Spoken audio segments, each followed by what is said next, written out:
This book is called Here Comes Frankie.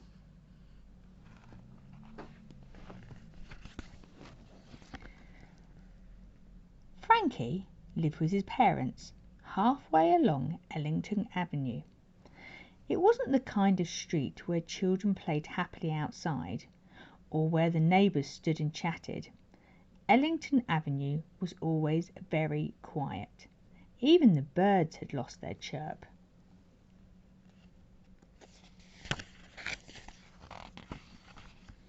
Frankie had always been quiet and well behaved. As a baby he never cried. As a toddler he never caused a fuss. And at school Frankie only spoke when he was spoken to.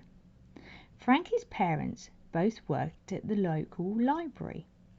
They had 2 family pets, a cat called Ella that never meowed, and a dog called Duke that never barked.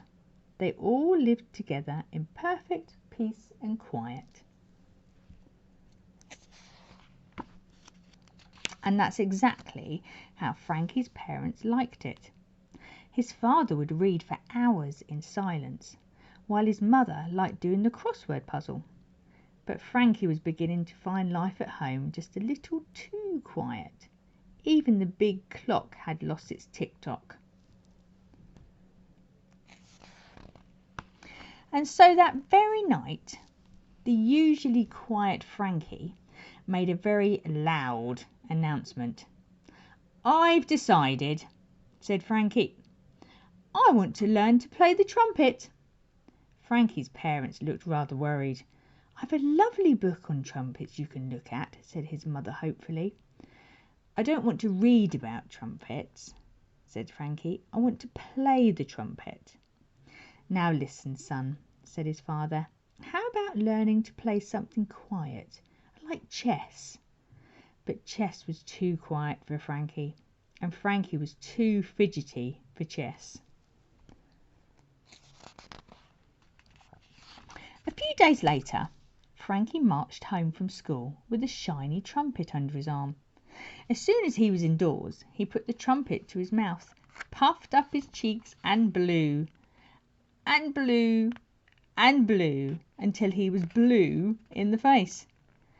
But not a single toot or even a small peep came out of Frankie's trumpet. So Frankie tried again.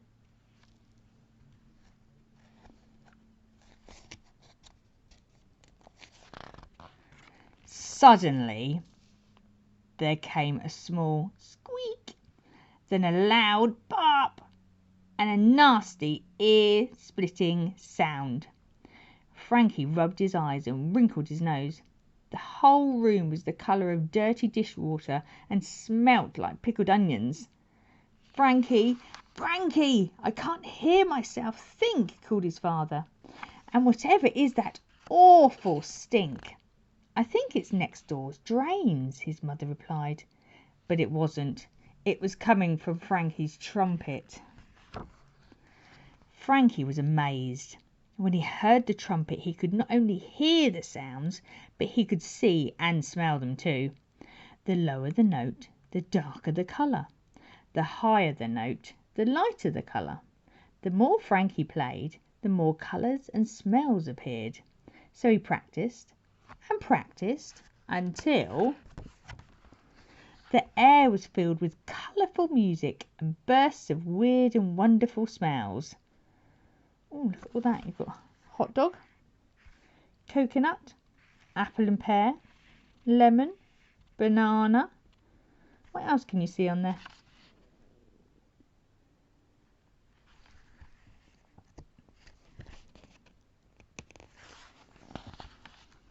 Beautiful patterns of sound floated through the house. "Amazing," said his father, putting down his book. "Delicious," cried his mother, putting down her pen. "And what a lovely tune! Frankie, is that you?" Frankie's parents couldn't believe their ears, their noses, or their eyes. Duke started to bark, Ella started to meow, and the clock began to tick-tock. Then Frankie's parents started to dance. Frankie opened the front door and blew his trumpet as hard as he could. As he played, the air became sweeter and everything started to change. And the louder Frankie played, the brighter everything became. As he marched down the street, people came out of their houses.